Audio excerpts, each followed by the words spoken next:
Ven, acércate. Hay una historia que pocos se atreven a contar y esta noche quiero compartirla contigo. La lluvia de peces de Lloro. ¿Alguna vez has caminado bajo una tormenta tan violenta que el cielo parece desgarrarse? Y al bajar la vista descubres que el suelo respira, que se mueve, que brilla con escamas plateadas. Imagina el norte de Honduras, el departamento de Lloro, extendido entre montañas húmedas y llanuras atravesadas por ríos de corriente turbia. Es mayo. El aire pesa como una manta mojada. Las nubes se acumulan sobre la ciudad de Lloro, cabecera departamental fundada en el siglo XIX, y el olor a tierra caliente anuncia lo inevitable. Los techos de lámina vibran con los primeros golpes de lluvia. Las calles, algunas todavía de piedra y otras de asfalto irregular, se transforman en canales improvisados que arrastran hojas, polvo y semillas. Escucha.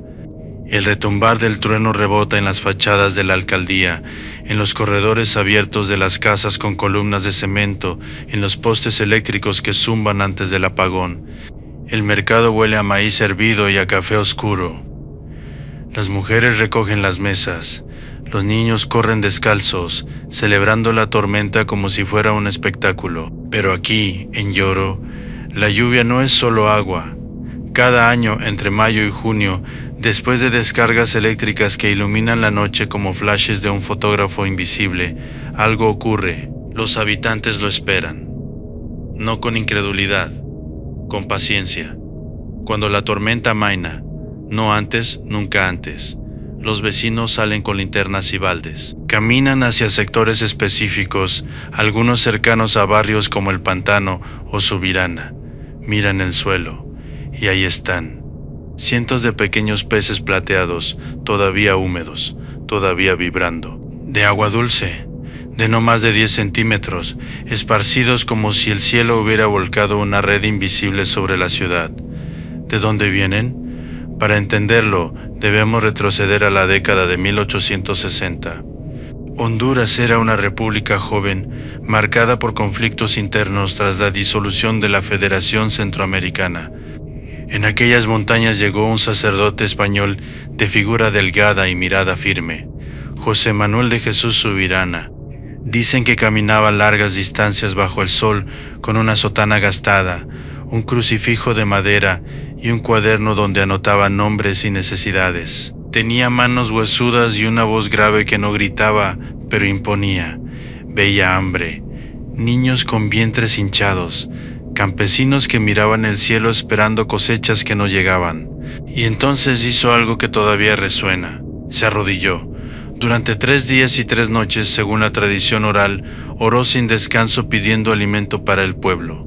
La lluvia cayó con furia, el viento arrancó ramas, y al cesar la tormenta, el suelo ofreció peces suficientes para alimentar a todos. ¿Fue la primera vez? Los ancianos dirían que sí. Otros murmuran que la lluvia de peces ya había ocurrido antes, pero que aquella plegaria la convirtió en señal. Escucha el eco del trueno otra vez, porque la historia no termina con una oración, apenas comienza con la primera escama brillando en el barro. La noche en que el padre Subirana decidió no levantarse del suelo, el cielo sobre Lloro tenía un color de plomo derretido. ¿Puedes verlo? Las montañas que rodean la ciudad, onduladas, cubiertas de pino y liquidámbar, parecían cerrar el horizonte como un anfiteatro natural. El aire estaba cargado de electricidad. Las hojas se volteaban mostrando su reverso pálido. Los perros gemían antes del trueno. José Manuel de Jesús Subirana no era un hombre alto, pero su presencia ocupaba espacio. Tenía la espalda recta incluso cuando el cansancio le pesaba en los hombros. Su sotana negra estaba remendada en los codos, las botas, endurecidas por el barro de los caminos entre Lloro y los caseríos cercanos, crujían al caminar. Hablaba español con acento catalán y aprendía palabras indígenas con torpeza y respeto.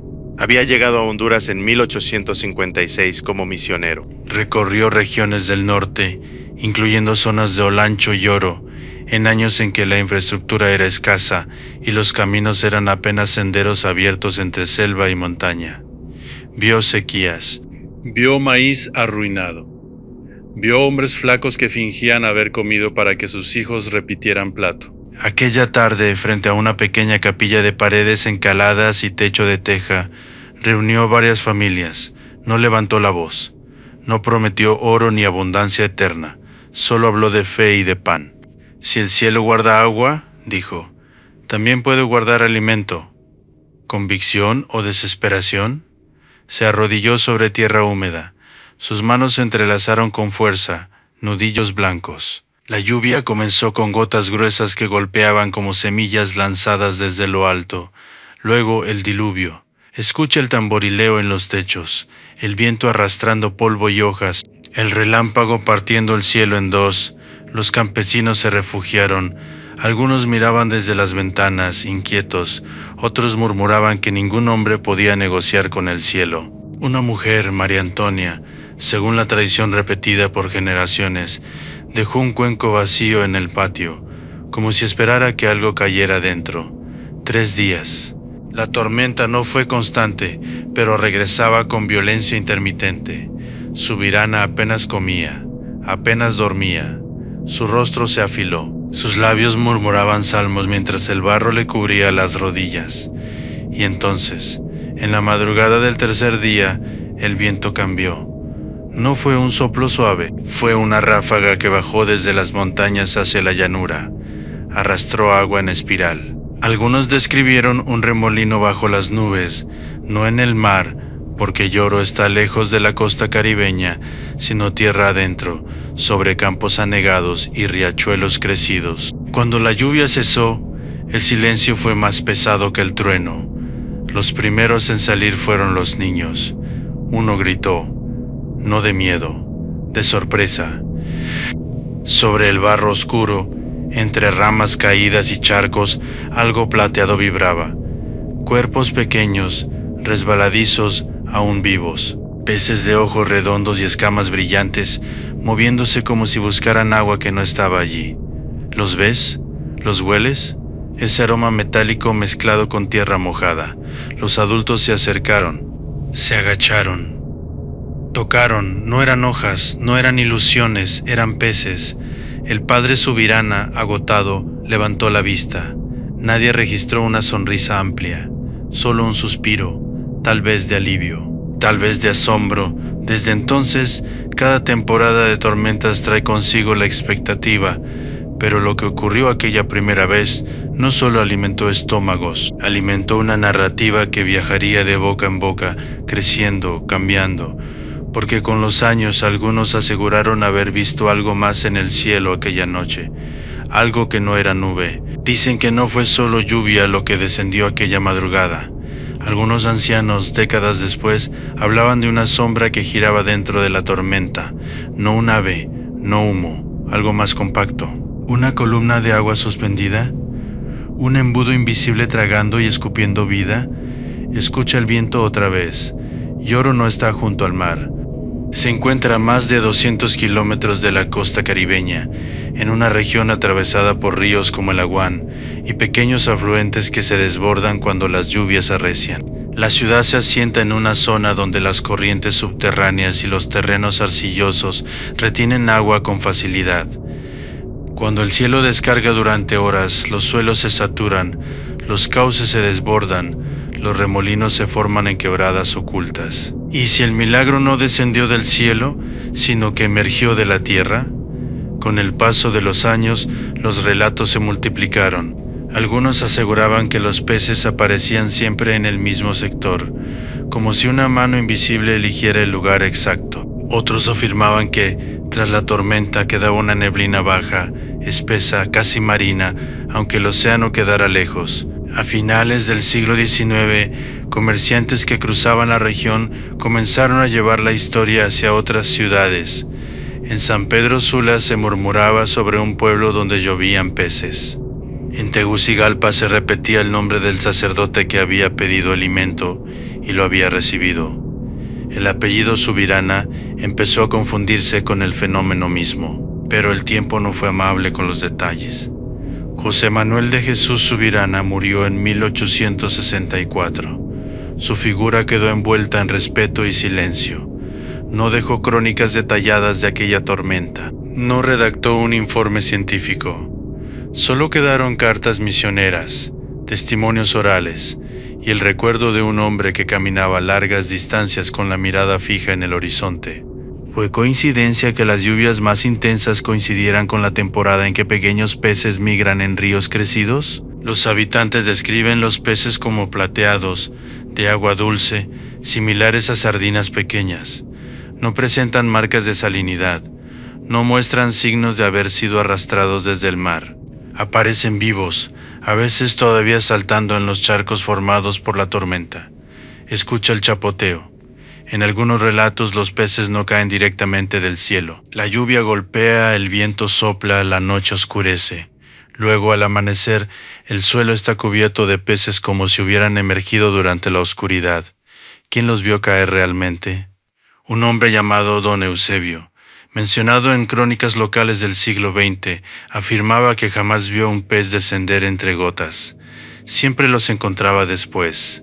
La lluvia prepara el escenario, decía, pero el acto ocurre cuando nadie mira, y así nació una tensión silenciosa entre fe y curiosidad. En el siglo XX, cuando Honduras atravesaba cambios políticos y económicos, el fenómeno empezó a atraer miradas externas. Investigadores, periodistas, cámaras, programas internacionales se acercaron para documentar lo que los habitantes ya conocían desde hacía generaciones. Entre ellos, reportajes difundidos por History Channel llevaron la historia más allá de Centroamérica, pero la cámara no capta el olor del barro ni el peso del aire antes del trueno, ni capta el murmullo íntimo de quienes recogen los peces en silencio, agradecidos, sin necesidad de explicación. La pregunta, sin embargo, se volvió inevitable. Si no descienden del cielo, ¿qué fuerza los trae hasta las calles? Cuando los micrófonos llegaron a Yoro en el siglo XX, la tormenta no se intimidó. Las cámaras esperaban ver peces caer del cielo, esperaban el instante exacto, la gota, el relámpago, la escama suspendida en el aire. Pero la naturaleza rara vez actúa bajo órdenes humanas. La lluvia cayó, el viento rugió, el barro se formó y, como siempre, los peces aparecieron después. ¿Es posible que el fenómeno ocurra fuera de la vista directa? Algunos meteorólogos han descrito un mecanismo conocido: trombas marinas o tornados de baja intensidad capaces de succionar agua y pequeños animales acuáticos, transportarlos a cierta distancia y liberarlos cuando pierden fuerza. Este tipo de eventos ha sido documentado en distintos lugares del mundo. Pero aquí surge la primera grieta en la explicación sencilla. Yoro no está en la costa. La ciudad se ubica en el interior del país, rodeada de montañas y atravesada por ríos que crecen violentamente en temporada lluviosa. Durante mayo y junio, la convergencia de humedad del Caribe con sistemas de baja presión genera tormentas eléctricas intensas. Los vientos pueden cambiar de dirección de forma abrupta. Los suelos, saturados, liberan agua desde abajo. Algunos investigadores locales han sugerido otra hipótesis: corrientes subterráneas que conectan cuerpos de agua cercanos con cavidades naturales. Bajo presión extrema durante lluvias prolongadas, esos sistemas podrían expulsar peces hacia la superficie. ¿Te imaginas el subsuelo como un pulmón que exhala vida? Hay testimonios que describen pequeñas grietas en el barro de donde asoman peces aún moviéndose. No todos coinciden. Algunos sostienen que los peces están esparcidos de manera uniforme, como si hubieran sido arrojados desde arriba. Otros juran que parecen concentrarse en zonas específicas, como si emergieran desde puntos ocultos.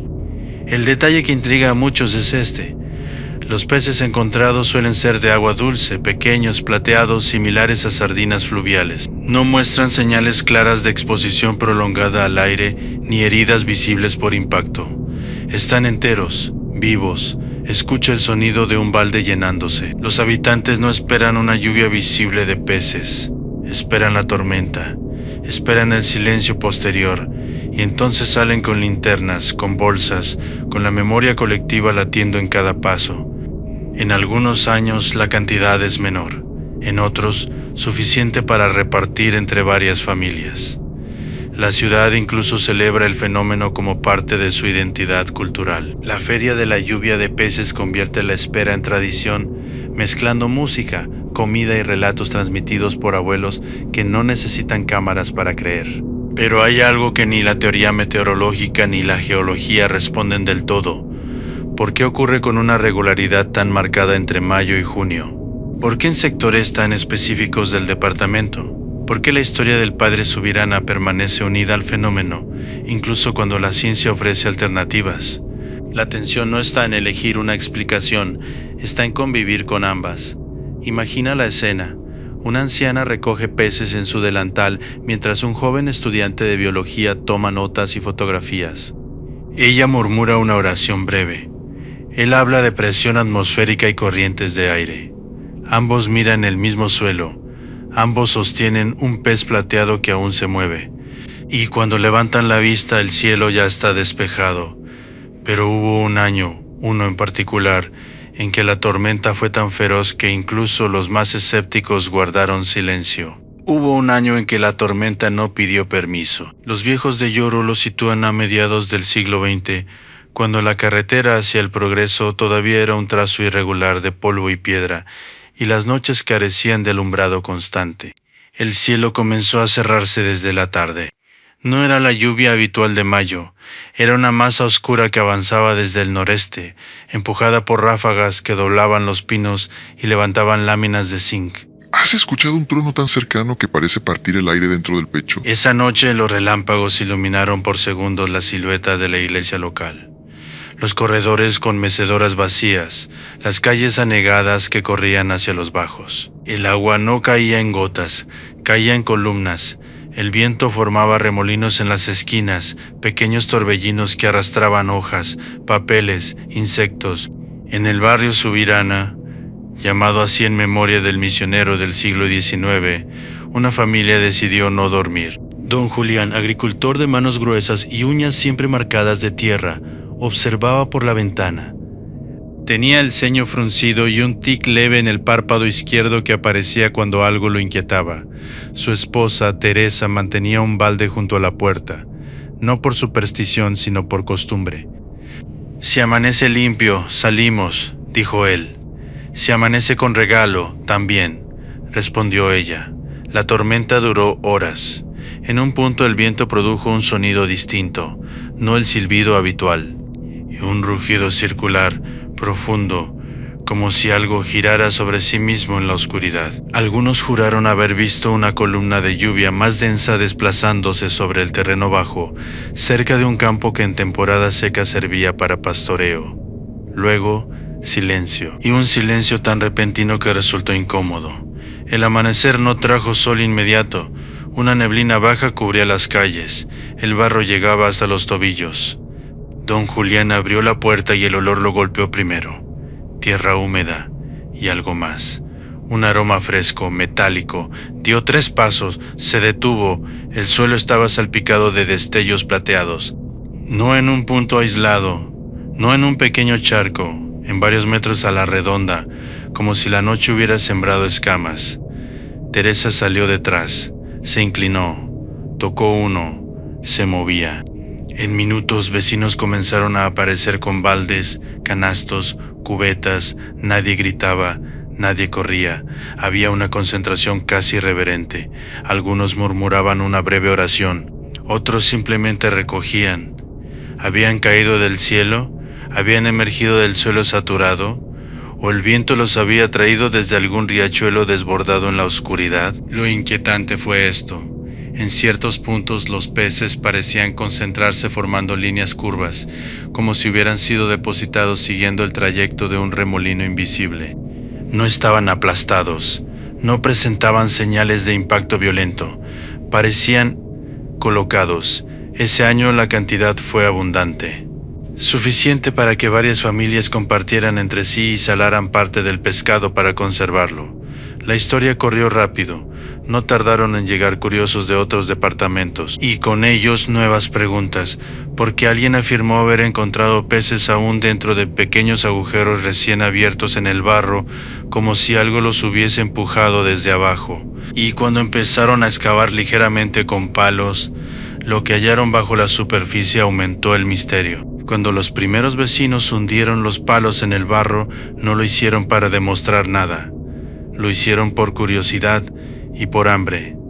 La neblina aún flotaba baja sobre el barrio Subirana.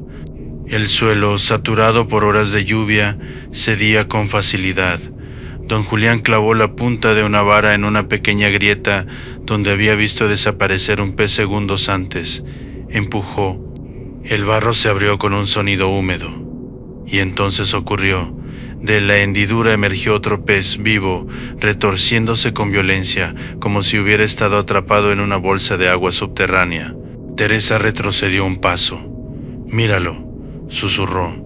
No fue el único. En otros puntos, niños y adultos comenzaron a escarbar con cuidado. No cavaban túneles profundos. Apenas apartaban la capa superior del lodo, y en algunos de esos puntos aparecían más peces, ocultos bajo la superficie, como si la tormenta los hubiese enterrado o expulsado desde abajo. ¿Lo imaginas? Y un subsuelo vibrando con vida bajo la presión del agua acumulada. La geografía de Yoro ofrece pistas. La región posee suelos arcillosos y capas permeables intercaladas que permiten la acumulación temporal de agua durante lluvias intensas. En temporada de tormentas, los pequeños ríos y quebradas crecen con fuerza. El nivel freático asciende. Las corrientes pueden desplazarse bajo tierra con presión suficiente para abrir salidas inesperadas. Algunos técnicos que visitaron la zona décadas después sugirieron que peces pequeños podrían habitar corrientes subterráneas o zonas inundadas temporales.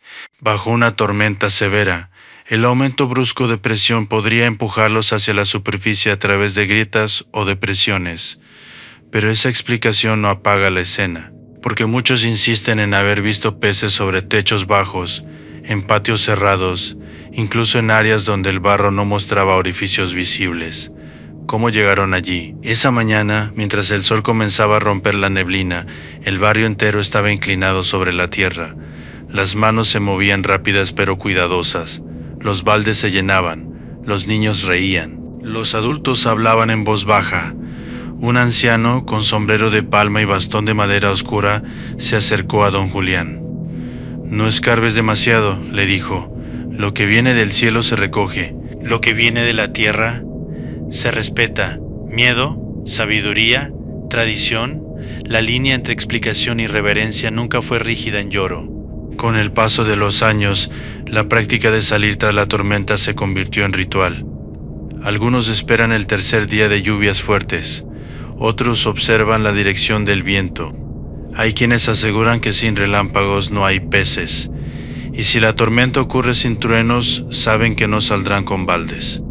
Las generaciones jóvenes escuchan ambas versiones, la del milagro invocado por el padre Subirana en el siglo XIX y la de los sistemas de presión y corrientes subterráneas. Y mientras tanto, cada mayo o junio, el cielo vuelve a cerrarse. Pero hubo un detalle registrado por visitantes extranjeros que encendió aún más la discusión. La ausencia casi total de otras especies mezcladas con los peces, ni ranas, ni ramas arrastradas en exceso, ni desechos marinos, solo peces. ¿Por qué siempre los mismos? ¿Por qué tan pequeños? ¿Por qué en cantidades que parecen calculadas, no caóticas? La respuesta, si existe, podría estar en un punto donde fe y ciencia se rozan sin anularse. Cuando los primeros equipos de televisión extranjeros llegaron a Yoro, no trajeron incienso ni velas. Trajeron micrófonos, medidores de presión, cámaras montadas sobre trípodes que se hundían en el barro. Querían pruebas. Uno de esos reportajes fue difundido por History Channel, que dedicó un segmento al fenómeno. El equipo técnico instaló sensores durante la temporada de lluvias. Entrevistaron a pescadores, maestros, campesinos, preguntaron lo obvio. ¿Ha visto usted caer los peces del cielo? Las respuestas no coincidían del todo. Una mujer de cabello recogido en un moño apretado aseguró haber visto algo plateado descender entre la lluvia cuando era niña. Un maestro jubilado afirmó que jamás presenció la caída directa, solo el resultado. Un joven agricultor sostuvo que el viento forma espirales visibles en los campos antes de que aparezcan los peces. Los técnicos observaron mapas topográficos. Yoro se encuentra en una región donde la convergencia de masas de aire húmedo del Caribe choca con relieves montañosos. Eso favorece tormentas eléctricas intensas y localizadas. Los meteorólogos hablaron de microtornados terrestres, capaces de levantar objetos livianos desde zonas inundadas y depositarlos a cierta distancia. Pero aquí surgió otra pregunta que incomoda.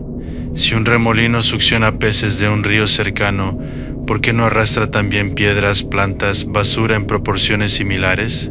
Las grabaciones captaron lluvias violentas, captaron relámpagos que iluminaban la noche con luz blanca y azul. Captaron vecinos esperando bajo techos de lámina. No captaron el instante exacto de la caída.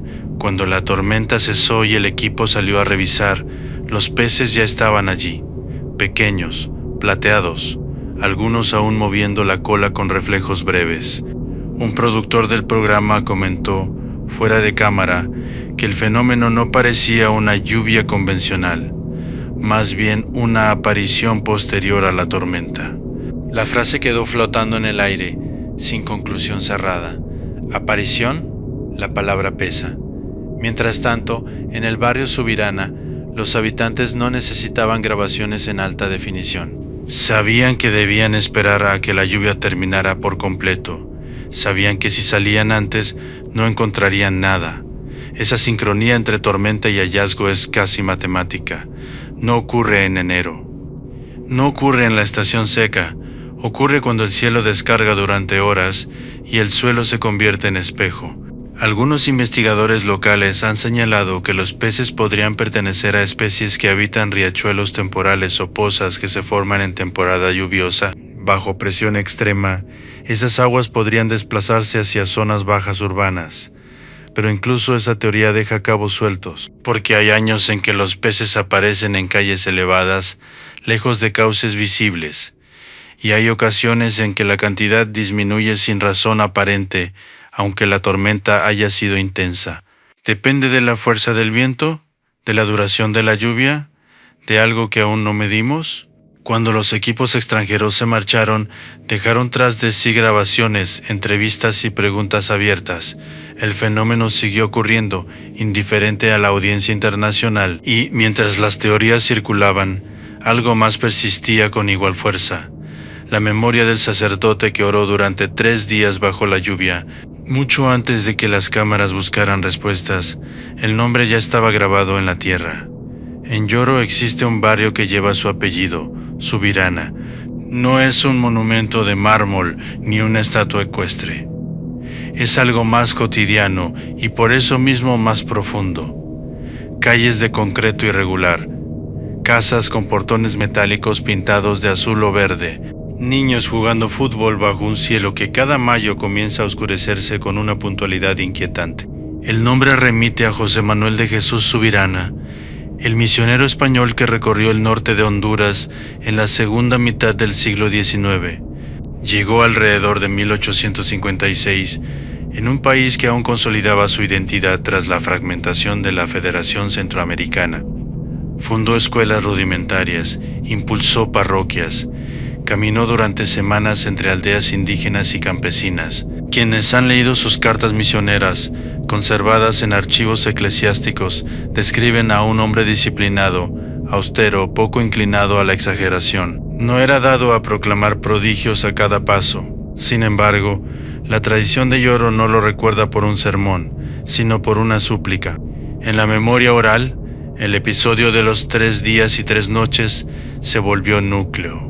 La cifra tiene fuerza simbólica, pero más allá del símbolo, lo que permanece es la escena, un sacerdote arrodillado en barro real, bajo lluvia real, frente a hambre real. ¿Fue él quien originó la lluvia de peces? ¿O fue el fenómeno quien encontró en él un rostro al cual anclarse? Con el tiempo, la historia se transformó. En algunas versiones, la tormenta fue tan violenta que las casas temblaron. En otras, el cielo se abrió con una claridad súbita tras la oración final. Hay quienes añaden que el sacerdote pidió no riqueza, sino alimento sencillo y suficiente. Esa palabra suficiente atraviesa la narrativa. En el siglo XX, cuando la feria anual comenzó a consolidarse como celebración local, la figura del padre adquirió un carácter casi patronal. No se le invoca con estridencia, sino con gratitud discreta. Las familias hablan de él como quien habla de un abuelo distante cuya historia sigue dando frutos. Pero también existe una variante menos conocida.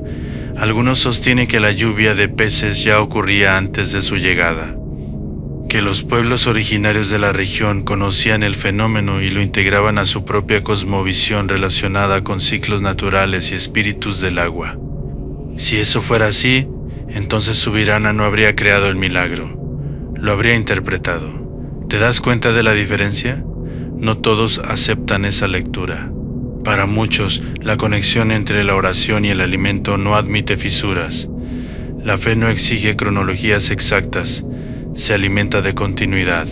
Y, mientras tanto, cada temporada de tormentas renueva el vínculo entre cielo y suelo.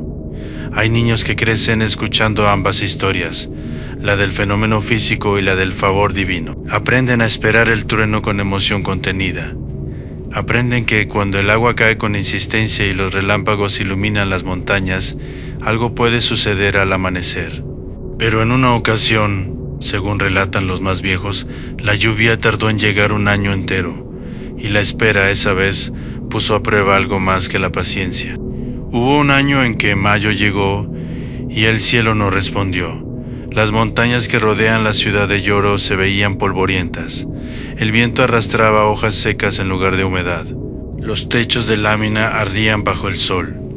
Los ríos corrían bajos, mostrando piedras que normalmente permanecían ocultas bajo la corriente. En el barrio Subirana, los vecinos miraban las nubes con una mezcla de expectativa y cautela. No pedían abundancia exagerada, pedían la tormenta correcta, esa que dura lo suficiente, esa que descarga con relámpagos firmes, esa que deja el suelo saturado y el aire vibrando. Pero las primeras lluvias fueron débiles, breves, insuficientes. ¿Puede un pueblo extrañar incluso la furia del cielo? Las conversaciones comenzaron a cambiar de tono. Algunos ancianos recordaban historias de décadas anteriores en que la lluvia se retrasó, pero siempre llegó. Otros murmuraban que la tierra necesitaba más que agua, necesitaba fe. En la iglesia local, de paredes blancas y campanario sencillo, un pequeño grupo encendió velas frente a una imagen antigua. No hubo proclamaciones públicas, no hubo dramatismo teatral. Solo silencio, respiraciones contenidas y miradas que evitaban pronunciar el temor más evidente. ¿Y si este año no ocurre? Los jóvenes más inclinados a la explicación meteorológica hablaban de fenómenos de variabilidad climática, de cambios en patrones atmosféricos, de corrientes del Caribe debilitadas. Mencionaban mapas, pronósticos, sistemas de baja presión que no terminaban de consolidarse. Pero incluso ellos miraban al cielo con una ansiedad que ningún gráfico disipaba. Pasaron días, luego semanas, hasta que, una tarde, el horizonte comenzó a oscurecerse con una densidad distinta. No era la nube pasajera de los días anteriores, era una masa compacta que se acumulaba con intención. El viento cambió de dirección. Las hojas de los árboles giraron mostrando su lado pálido.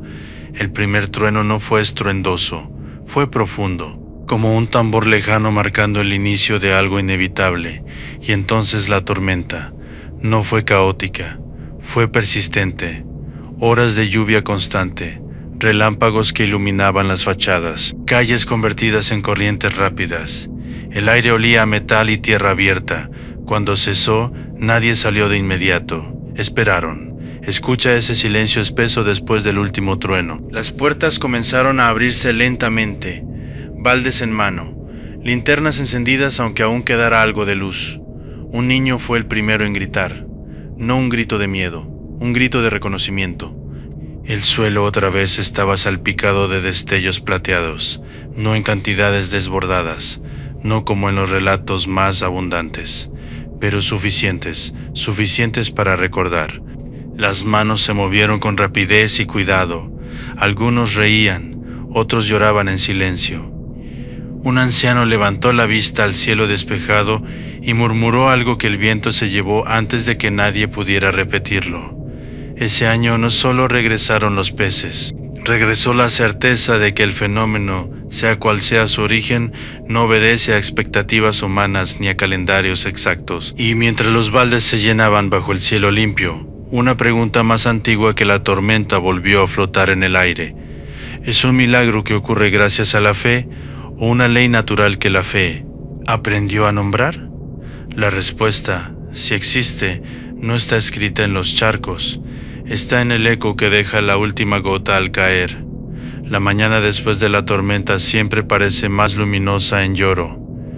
El cielo se limpia con una claridad casi ceremonial. Las montañas todavía húmedas reflejan tonos verdes intensos. Las calles conservan charcos donde flotan hojas, pequeños insectos, y el recuerdo reciente de escamas brillando bajo la lluvia. ¿Sabes qué permanece cuando los peces ya no están? El olor. Y un rastro leve, salino y terroso al mismo tiempo que se disuelve con el sol. Las marcas en el barro donde alguien se inclinó, las huellas de sandalias, botas, pies descalzos. La memoria compartida de haber salido juntos, bajo el mismo cielo, a recoger un regalo que no siempre avisa. En el barrio Subirana, las cubetas ya están vacías. Algunas familias limpian los peces en patios abiertos, raspando escamas con cuchillos que reflejan la luz de la mañana. Otras los fríen en aceite caliente, y el chisporroteo llena el aire con un sonido que mezcla cocina y celebración discreta. No hay proclamaciones oficiales que cierren el misterio. No hay decreto que lo declare prodigio ni informe técnico que lo clausure. Lo que existe es continuidad. Desde mediados del siglo XIX, cuando el nombre de José Manuel de Jesús Subirana quedó unido a la narrativa de la súplica bajo la lluvia, hasta los reportajes internacionales del siglo XX y XXI, el fenómeno ha resistido la tentación de definirse por completo. Las teorías científicas hablan de presión atmosférica, de corrientes subterráneas, de microtornados que podrían levantar peces desde ríos crecidos y depositarlos kilómetros más allá. La geografía de Yoro, con sus suelos saturables y su temporada de tormentas intensas entre mayo y junio, ofrece un escenario plausible. Pero la ciencia no elimina la pregunta, solo la afina. ¿Por qué aquí? ¿Por qué con esa regularidad? ¿Por qué peces de agua dulce, pequeños, casi idénticos año tras año? Y sobre todo, ¿por qué el fenómeno parece esperar a que la lluvia termine para revelarse? Algunos dirán que el misterio es menor cuando se comprende el mecanismo.